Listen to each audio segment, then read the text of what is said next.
Bonjour à toutes et bonjour à tous. Alors comme promis, je vous retrouve pour vous faire un petit tirage avec l'oracle de la sorcière noire et des runes de Gabriel Sanchez aux éditions Vega. Voilà le magnifique couvercle en fait du coffret. Alors ce que je vais faire, je vais vous faire un petit tirage à 3 cartes que je compléterai peut-être, je verrai, par le tarot of the Bastard, voilà, qui est magnifique, tout simplement magnifique, parce que je trouve qu'au niveau de des dos et du côté ancien parcheminé, ce sont des jeux qui fonctionnent bien. Puis c'est toujours sympa d'avoir le tarot avec l'oracle, je trouve, pour moi en tout cas, ce qui me concerne. Donc ce que je vais faire, je vais pas faire des tas comme d'habitude en fait. Là comme ce sera mieux je pense d'utiliser le jeu en entier. On va donc je vais vous proposer 2 tirages. Le premier que vous pouvez choisir qui sera représenté, hop là, par l'améthyste que voici. Donc là il s'agit d'une améthyste brute. Voilà, en sachant que ici vous avez l'améthyste en pierre roulée. Voilà. Et le second choix sera, que vous pourrez choisir, que je ferai dans un second temps, sera représenté ici par l'œil de tigre, qui est ici la pierre brute. Voilà. Et vous avez ici l'œil de tigre en pierre roulée. Voilà, pour ceux qui s'intéressent aux minéraux.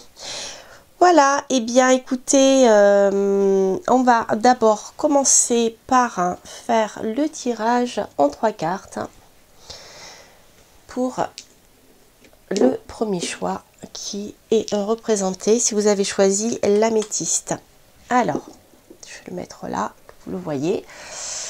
Voilà, alors, donc on va faire un petit tirage comme proposé dans le livret. Donc le pentagramme, je le ferai une autre fois parce que je pense qu'il est plus adapté à une consultation privée. Ici, ça sera plus souple, je dirais, pour un tirage. Donc vous voyez, pour ceux qui ont des petites mains comme moi, vous pouvez tout à fait, le mélanger. Hop, et ben voilà, la première a volé.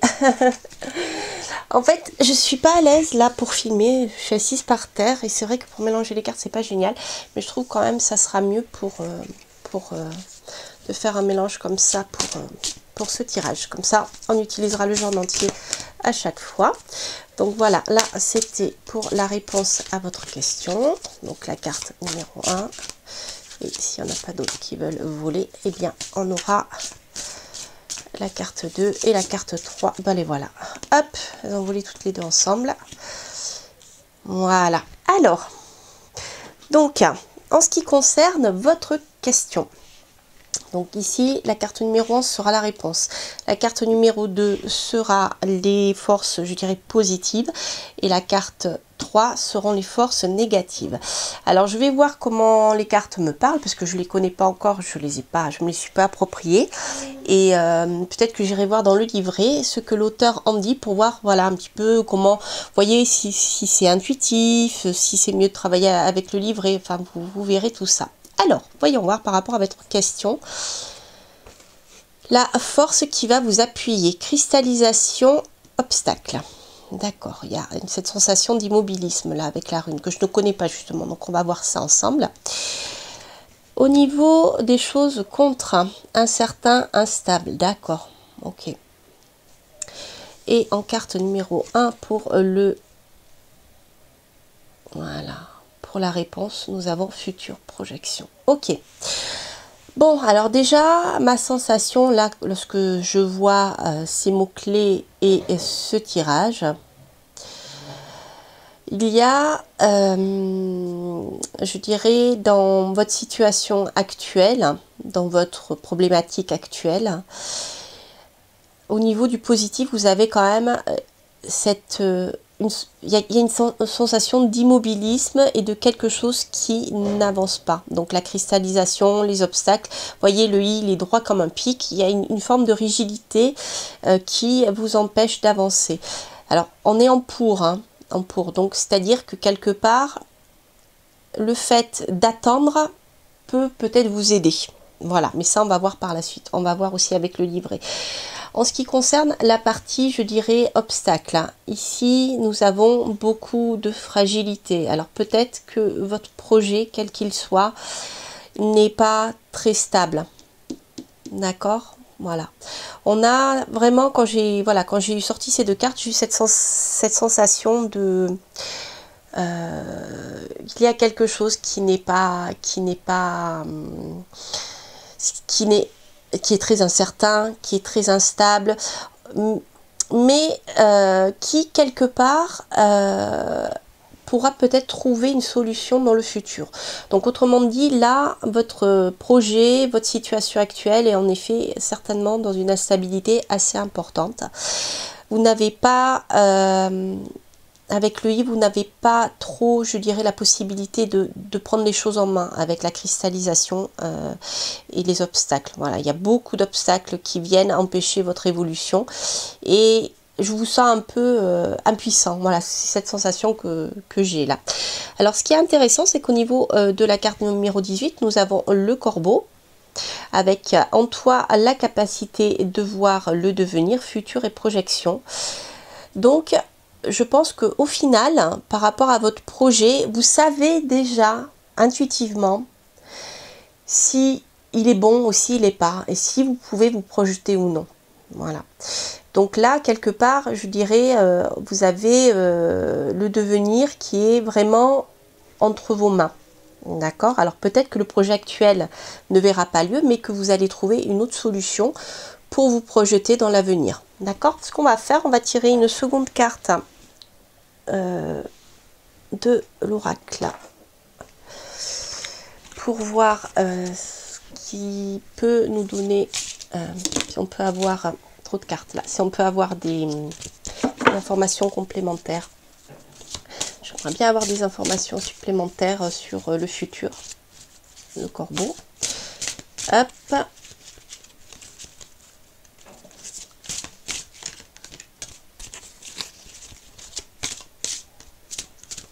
Hop. Et bien celle-ci a voulu venir. Hop. Ça glisse.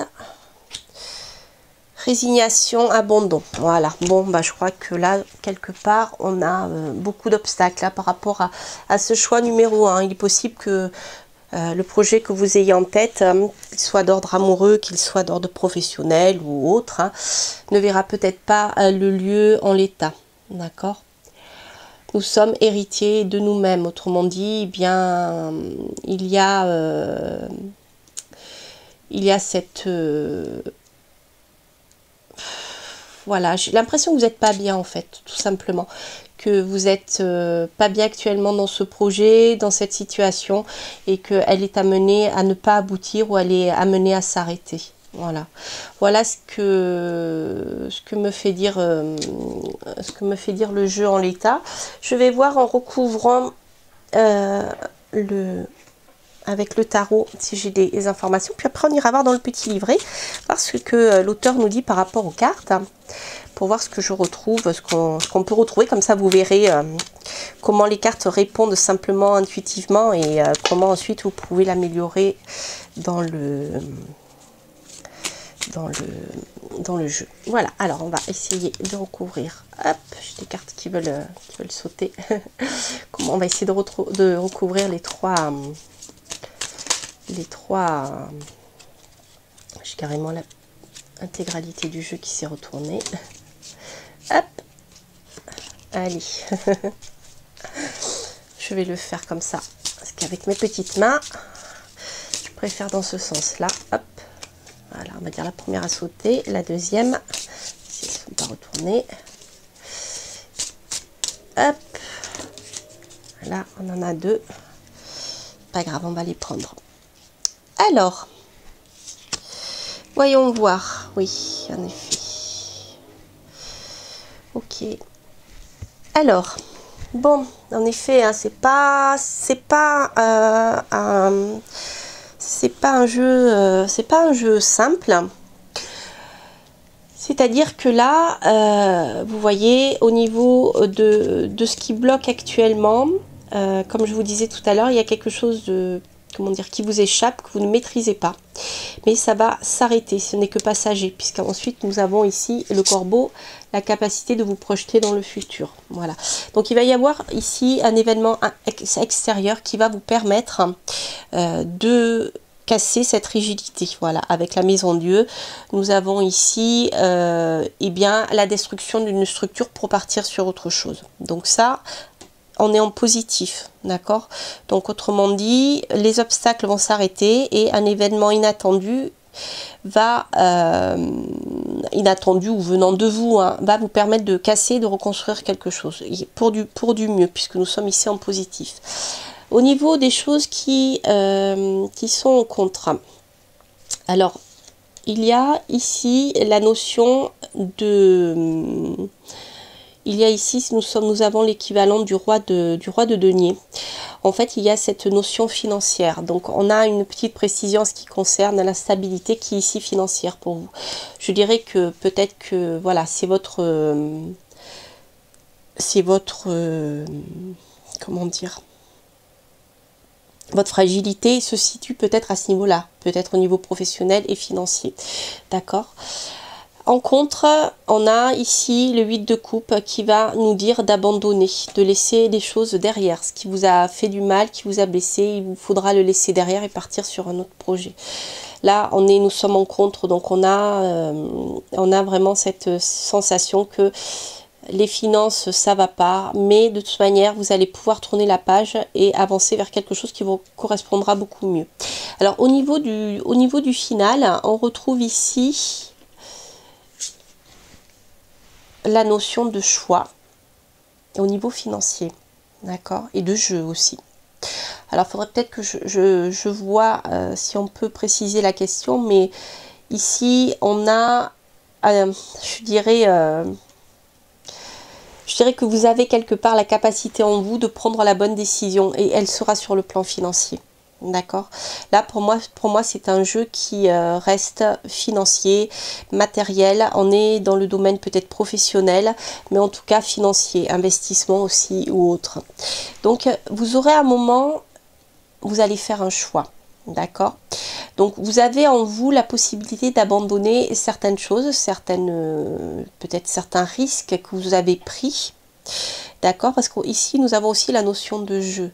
Donc si vous avez fait des placements en bourse, si vous avez joué ou si vous êtes un joueur, il est possible aussi que le problème vienne de là. Hein. Ça ne parlera pas à tout le monde, hein, cette notion de jeu, mais il y a des personnes qui ne peuvent pas s'empêcher de jouer. Ou alors les placements que vous avez faits, qu'ils soient en bourse ou des placements bancaires, je dirais, voilà, à risque, ne sont peut-être pas les bons. Donc si vous hésitez entre plusieurs placements, faites bien attention. D'accord, il faudra que vous abandonniez un des deux. Abandonnez, je pense, si vous avez le choix entre un placement qui peut vous rapporter gros à risque et un placement qui peut vous rapporter peut-être moins, mais beaucoup plus fiable. Et bien là, ici, je dirais abandonner le placement à risque, la partie jeu. Voilà, d'accord, la partie jeu incertaine. Vous avez un certain instabilité, vous voyez, il y en a un qui va vous faire tout perdre, d'accord, voilà. Donc là, vous voyez, avec la maison Dieu, en plus, on a quand même cette notion de bouleversement. Donc je dirais que c'est un jeu qui, là, ici, qui peut vous mettre en garde, d'accord, qui vous met en garde contre un choix qui ne sera pas judicieux. Voilà, là il ressort pour moi sur le plan matériel, mais il peut être amoureux aussi, hein. Il peut y avoir quelque chose, si votre question concernait le plan amoureux, pourquoi pas. Mais dans ce tirage, il y a quand même sur le plan amoureux une notion de finance. Voilà, et il y aura une notion de choix, de jeu de plaisir qui est importante et le choix devra être fait et vous devrez faire le bon choix. D'accord? Voilà. Et là, c'est je dirais, quelque part, je sais pas si je sors pas du champ là. Je vais remonter mes cartes. Je crois que non, mais hop. Voilà. Donc, voilà. En conclusion, prenez la bonne décision. Vous, pour le moment, même si vous êtes bloqué, ce n'est pas grave. D'accord? Les choses vont finir par se débloquer. Soit ça viendra de vous, soit ça sera un événement extérieur, mais il y aura quelque chose d'assez inattendu. Voilà. Et surtout, voilà, au niveau du choix, prenez le temps de bien réfléchir, prenez de la distance, voyez comment vous pouvez vous projeter le mieux possible. D'ailleurs, écoutez là, voyez, nous sommes héritiers de nous-mêmes. Donc on a vraiment, je dirais, cette notion, quelque part, si vous vous plantez, ça sera vous qui en êtes responsable. D'accord? Il n'y a pas de notion d'abus. Si on avait eu le serpent, ça aurait été différent. Là, les cartes sont entre vos mains. Vous aurez vraiment un choix à faire. Et en vous projetant vraiment dans le futur, eh bien, vous ferez le bon choix. D'accord? Voilà. Voilà ce qui ressort pour ce premier jeu. Alors, maintenant, je vais faire peut-être une pause. Non, parce que j'ai peur que ça coupe, en fait. Donc, ce que je vais faire, on va faire un nouveau mélange et on va passer au second jeu. Voilà, donc du coup je n'ai pas pris vous voyez, le livret, parce que eh bien pour moi le message était assez clair. Voilà. Je n'ai pas, donc vous voyez, hein, même sans connaître le jeu, eh bien voilà, avec l'aide du tarot aussi, c'était sympathique. Alors maintenant on va faire le tirage avec l'œil de tigre qui est ici. On va voir ce que il aura à nous dire. Donc, voyons voir ce que le jeu a à nous dire par rapport, pour apporter une réponse qui a été faite par les abonnés ou non qui ont choisi l'œil de tigre.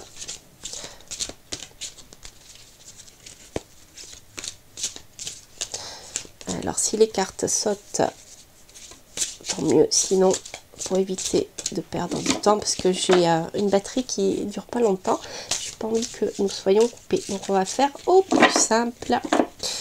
Alors, hop, pour ceux qui ont choisi l'œil de tigre, hop, hop,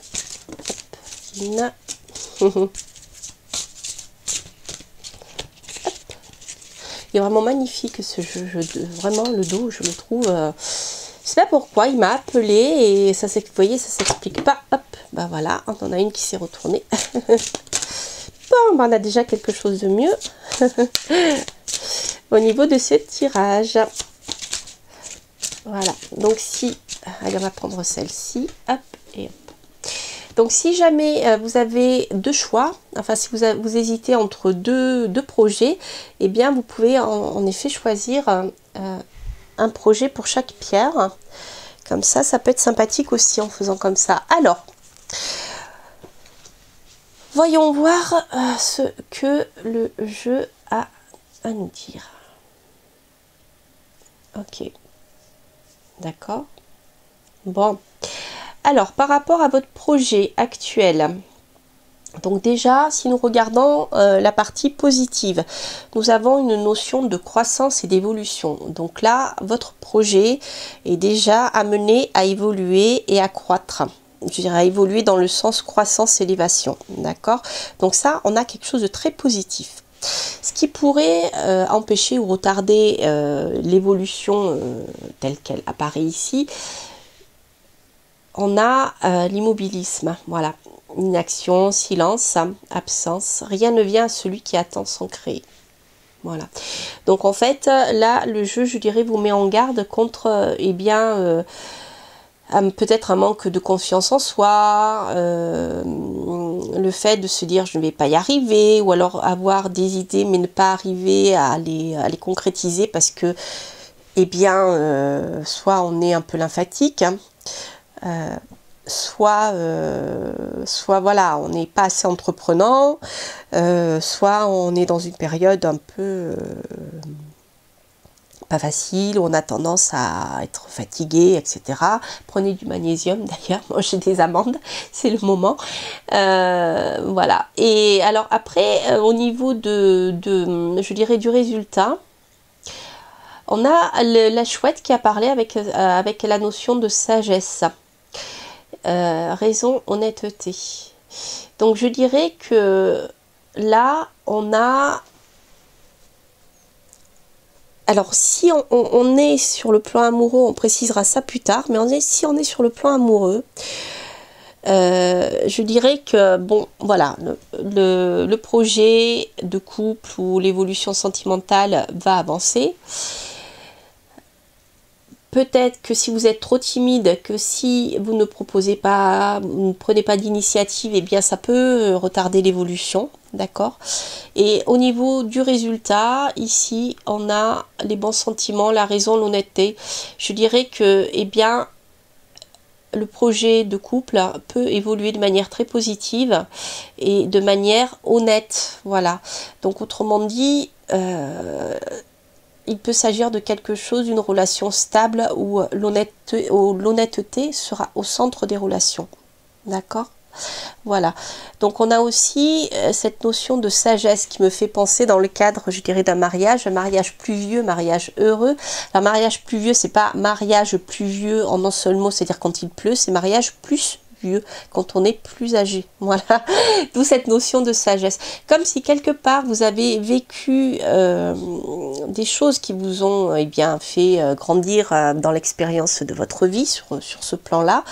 Quelque part, eh bien, voilà, vous êtes méfiant, vous avez tendance à vous replier un peu sur vous-même parce que ben, vous avez peur.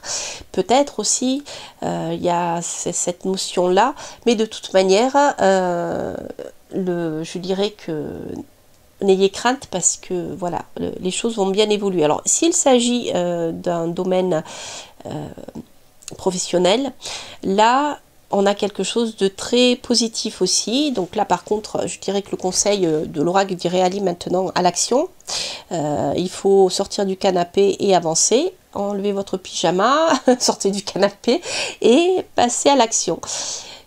Le final est très bon aussi parce que ici, nous avons en même temps une certaine sagesse dans la manière de construire votre projet. Autrement dit, la croissance de votre projet se fera, mais avec réflexion, voilà, pas trop non plus, hein, il faut bouger, mais il y aura cette sagesse, ce recul qui vous permettra de réfléchir et de faire les choses de manière honnête. Pour moi, c'est de manière, je dirais, carrée. Voilà. Si par exemple vous avez besoin eh bien, de vous structurer, vous allez prendre le temps de réfléchir comment le faire sur un plan administratif. Voilà, c'est ce qui ressort pour moi là ici dans ce jeu. Je vais quand même recouvrir avec ce jeu que j'aime beaucoup, pour ceux qui n'ont pas vu la première vidéo, qui est en fait un tarot qui a été, enfin je vous en ferai une revue, il est génial, j'adore ce jeu. Ça faisait un moment que je le cherchais et voilà.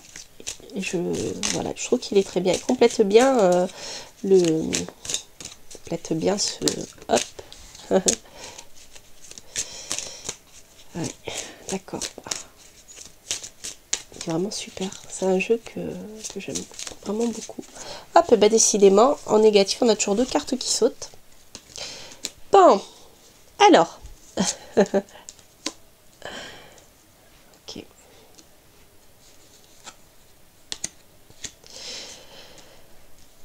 Voilà ce que va nous dire le complément avec le tarot. Ici. Donc en positif, alors ça c'est super, nous avons avec la croissance et évolution, nous avons ici le 10 de bâton. Le 10 de bâton va nous montrer la réussite d'une entreprise, d'accord? Donc on a la confirmation de cette carte là. Alors peut-être je dirais faites attention, vous risquez d'en faire plus que vous ne pouvez porter. Donc, alors je dis attention par rapport à votre fatigue, parce que ça pourrait vous voilà, vous porter, je suis sûre que là si j'avais tiré le petit Lenormand, j'aurais eu la croix, enfin la sensation de porter une croix un peu, mais la croix est négative, mais là j'ai cette notion bien de réussite. Vous voyez, vous portez vos projets qui ont réussi et vous les menez à bout. D'accord, donc ça on est sur la carte de réussite et d'achèvement, ce qui confirme vraiment cette carte qui est super, hein. Vous pouvez, par rapport à ce projet, vous pouvez, je pense vous pouvez y aller. Après ici au niveau des choses négatives, alors donc une action silence, la peur, Voilà. Donc pour mener ce projet à bout, il vous faudra combattre, d'accord, loyalement. C'est-à-dire qu'ici, vous avez à affronter vos adversaires. C'est rigolo, on a du bâton qui a sauté à chaque fois. Vous voyez, on est aussi, là, j'ai l'impression qu'on est dans le domaine professionnel avec le bâton. Alors, ici, nous avons le 5 de bâton qui va nous montrer, eh bien, peut-être votre crainte ou votre difficulté à combattre. Voilà. Autrement dit, je pense que voilà, le jeu vous met en garde en disant, il y a non, une action, non. Battez-vous, il faut sortir les bâtons, il faut pas se laisser faire, il faut y aller, il faut s'affirmer. Et ici, avec le 4 de bâton, eh bien, on a la réussite au final, d'accord, qui sera une première étape. Quelque part, j'ai l'impression qu'il vous dit, eh bien, ne vous arrêtez pas en si bon chemin. Vous avez fait une première avancée dans votre projet qui est en train de se structurer, mais ça demande encore de vous battre. C'est pas fini, mais vous avez passé une première étape de stabilisation. Continuez à vous battre. Et au niveau de la finalité, c'est rigolo parce que ici, j'ai le cavalier d'épée. Le cavalier d'épée qui va nous parler, eh bien, de se battre pour ses idées. Voilà. Donc il y a aussi cette notion pour moi un peu juridique qui est dans le sens aussi de se renseigner pour mettre en place eh bien, tout ce qui va être d'ordre administratif. Pour moi c'est un peu la signification ici de ce que je ressentais tout à l'heure, un peu la confirmation de ce que je ressentais tout à l'heure en voyant eh bien, la sagesse et l'honnêteté. Pour moi il y a une notion juridique administrative à mettre en place, à stabiliser et de toute manière les choses vont se faire. Voilà. Donc ne baissez pas les bras, ne vous découragez pas, passez à l'action. Voilà, passez à l'action et là, vous allez réussir. Voilà, et bien écoutez, c'est un super jeu, dites donc. Voilà, j'espère que ce petit tirage, cette petite guidance intemporelle vous aura parlé. Donc il s'agissait d'une guidance avec l'oracle de la sorcière noire et des runes. Et avec le tarot que j'ai là, qui s'appelle Deck of the Bastard, qui est en fait, je vous en ferai une review, mais qui est un mélange du Rider-Waite pour les arcanes mineurs et pour les arcanes majeurs, c'est le tarot d'Etela, je crois. Voilà, donc l'auteur qui a fait un savant mélange de tout ça. Vous voyez ici, vous retrouvez le Rider-Waite. Ici, pardon, voilà, avec le 3 de coupe. Vous retrouvez les illustrations de Pamela Coleman Smith, d'accord. Et là, ici, hop, vous voyez, avec la roue, vous avez bien la roue de fortune qu'on retrouve dans l'été là. Et je crois, alors je sais pas si tous ont été du diable, j'adore. Si tous ont été créés, il faudrait que je fasse un comparatif. Je ferai une comparaison. Vous voyez, l'arcane son nom, la mort qui est comme ça. Et celui que je voulais vous montrer, mais je le trouve pas. Voilà, ici, c'est la lune. La lune qu'on retrouve dans l'été là, et le soleil est exactement le même aussi. Donc il a donné des petits mots-clés et je trouve que c'est sympa. On peut le lire à l'endroit et à l'envers. Et finalement, on peut aussi l'utiliser comme un oracle, hein. Voilà, enfin voilà. Ça, c'était pas l'objet de cette vidéo, mais du coup, j'en profite. Donc c'est un jeu qui est auto-édité à celui-ci. J'ai oublié de vous le dire, c'est pour ça que je vous le présente. Et donc, voilà, ça c'était pour le complément du jeu. Et vous voyez, on n'a pas utilisé le petit livret donc pour l'oracle de la sorcière noire et des runes. Mais vous voyez, c'est un jeu qui est très parlant parce qu'avec les mots-clés, c'est assez simple. Là. Voilà, donc si je regarde par exemple la rune, la guse, qui est en positif, hein, vous avez symbole de verticalité, elle indique le mouvement de tout ce qui pousse, se développe, la phase de croissance et d'évolution sur un chemin personnel. Elle peut aussi indiquer une guérison, un afflux d'énergie positive. Voilà.